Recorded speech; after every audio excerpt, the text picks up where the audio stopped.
Now we are going to talk about self-induction. So what is self-induction? Let's take a coil like this and it is attached in a circuit. Here is the battery and here is the key. So when the key is closed means this circuit is closed, current starts flowing in this circuit. So current starts from zero value and reaches its maximum value. But it takes some time to reach its maximum value. It does not go to the maximum value instantaneously. So it takes some time to reach its maximum value. And during that time we can say the current is increasing with time. So before reaching its maximum value, we can say that current in the circuit will increase with time. It will be a function of time. And if the current is a function of time, then the magnetic field produced in this coil will also be a function of time. So we have seen the case of a solenoid. For the case of an infinite solenoid, what is the magnetic field inside the solenoid? So we have already found out its expression, and we know that the magnetic field inside a solenoid is a function of current. So if the current is changing with time, means the magnetic field produced will also change with time. So this coil will also experience some change in magnetic flux through itself. So there will be a change in magnetic flux linked with this coil because current is changing with time, current is increasing with time, and so the magnetic field produced by this coil will also change with time. So if the magnetic field is a function of time, means the magnetic flux linked with this coil, the number of lines which are crossing this coil will also be a function of time. So if magnetic flux is a function of time, means there will be an induced EMF. So that comes from Faraday's law. So if there is a time change in the magnetic flux, that will give rise to induced EMF in the circuit. So that is called as self-induction. So self-induction is the production of induced EMF in the circuit by the changing magnetic field in the same circuit. So you have a circuit, the magnetic field changes in the circuit, and due to that induced EMF is produced in the same circuit. So that is called as self-induction. So we consider a circuit as shown over here. Now when the key K is closed, current begins to flow in the circuit. And due to this current, there is a production of magnetic field in and around the coil. So what will be the magnetic flux linked with the coil? So if magnetic field B vector is produced, then the magnetic flux linked with the coil will be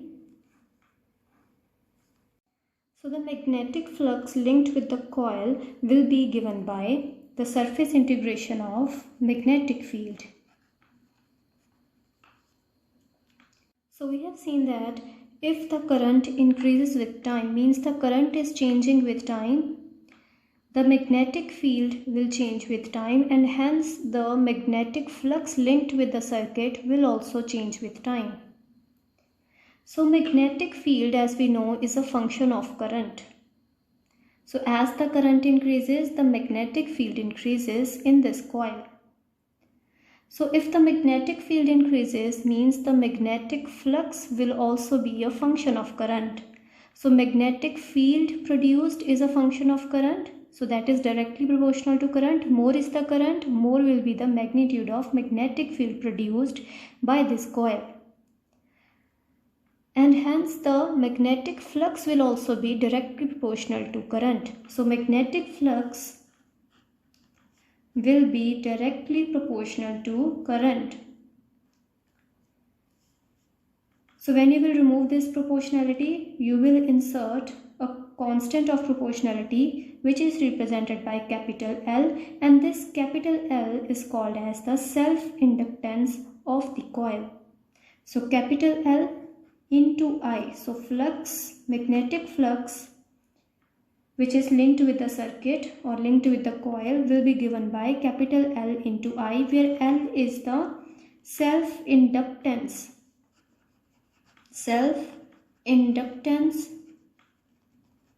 of the coil. So now what is self-inductance? What is the definition of self-inductance? So we have seen the definition of self-induction. So it is the process of producing an EMF in the circuit by changing current in the same circuit. So if current changes in the circuit, there is a production of EMF in the same circuit. So that is called as self-induction. Now what is the definition of this self-inductance? So first definition comes from this formula. So flux is equal to L into I. From here, L can be written as the magnetic flux linked with the coil divided by the current in the circuit. So self-inductance can be defined from this formula by putting current in the circuit to be 1 ampere. So if you insert the value of current as 1 ampere, means 1 ampere of current is flowing through the circuit or through the coil. So L will become equal to phi m in that case.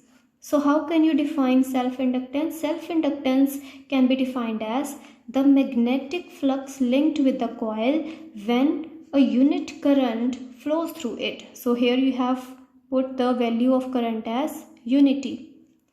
So it is the magnetic flux. The self-inductance of a coil is the magnetic flux linked with the coil when a unit current flows through it. So that is the definition of self-inductance. So there is another definition, and that comes from induced EMF is equal to minus of d phi m by dt. So this comes from Faraday's law. Now what is phi m? That we have seen that phi m is equal to L into I for this particular case. So that will become minus d by dt of L into I. Now assuming L is a constant, so it can be taken outside this derivative and you will have di by dt. From here you can take L on one side. So on the left hand side you have induced EMF, and you will take L on one side and you will have induced EMF divided by minus di by dt. So now this formula will give you another definition of self-inductance. So now you will put over here di by dt. So this rate of change of current can be put to be unity. The time rate of change of current in the circuit can be put to be equal to unity. So there is unit rate of change of current in the circuit. So in that case, L will become equal to minus of E. Or you can say E will be equal to minus of L. So how can you define self-inductance? So self-inductance can be defined as magnitude of induced EMF in the coil due to unit rate of change of current in the circuit. So when there is a unit rate of change of current in the circuit, whatever is the EMF induced in the circuit, that will be the value of self-inductance. So this gives you another definition of self-inductance. So it is the magnitude of EMF induced in the coil due to unit rate of change of current in the circuit or in the coil. So now what are the units of self-inductance? So units can be found out from this expression. So L is equal to minus E divided by di by dt. So what will be the units? So units of self-inductance will be, so in the numerator you have EMF, and this is the amount of work done to move a unit positive charge in the circuit. So that is induced EMF. So its units will be equal to volt. Divide by, you have di by dt. So what is the unit of current? That is ampere. Divide by the units of time. So you have second inverse in the denominator. So this second inverse can be taken in the numerator. So units will be volt second per ampere. Now this unit, this SI unit is called as Henry, and it is represented by H. So you can define 1 Henry from here. So 1 Henry, so when this self-inductance of a coil will be 1 Henry. So how can you define 1 Henry? So 1 Henry is defined as when the EMF of 1 voltage. So 1 Henry will come when in the numerator you put 1 voltage and in the denominator you put di by dt as equal to 1 ampere per second. So di by dt will be put equal to 1 ampere per second and E will be put equal to 1 volts. So induced EMF in a circuit is 1 volt and rate of change of current in the coil or in the circuit is 1 ampere per second. So when this is the case, the self-inductance of the coil will be 1 Henry. So 1 Henry is defined as if the EMF of 1 volt is induced in the circuit by the current changing at a rate of 1 ampere per second. So current is changing at a rate of 1 ampere per second. That in that case self-inductance of a circuit or a coil will be called as 1 Henry. So units of self-inductance are 1 Henry. Now we are going to find out the expression of self-inductance for a case of long solenoid. So we consider a long solenoid which has air in and out.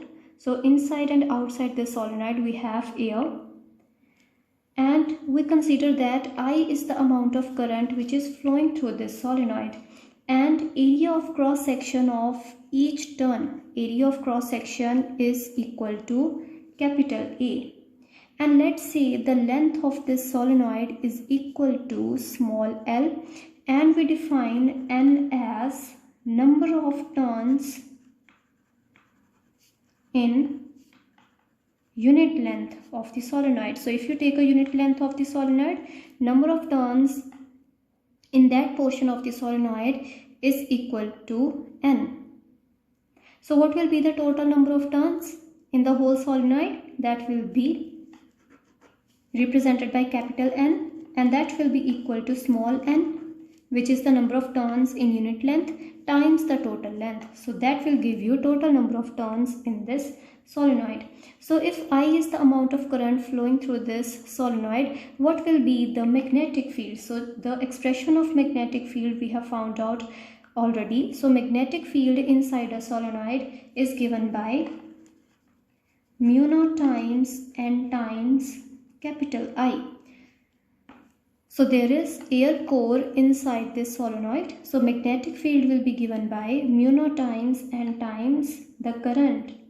And what will be the magnetic flux linked with each turn? So magnetic flux is given by the surface integration of B vector dot product with ds vector. Now if I is the amount of current flowing, so I is a constant current. So if I is the amount of current flowing through this circuit, then the magnetic field produced will also be uniform. So this magnetic field, it can be taken outside the integration. So what will be the magnetic flux in that case?